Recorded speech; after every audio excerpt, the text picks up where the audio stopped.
Good morning, sister. Good morning, teacher. Good morning, dear friends.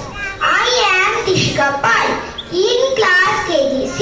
Today I am going to singing a Bengali patriotic song written by Rabindranath Tagore in 1905.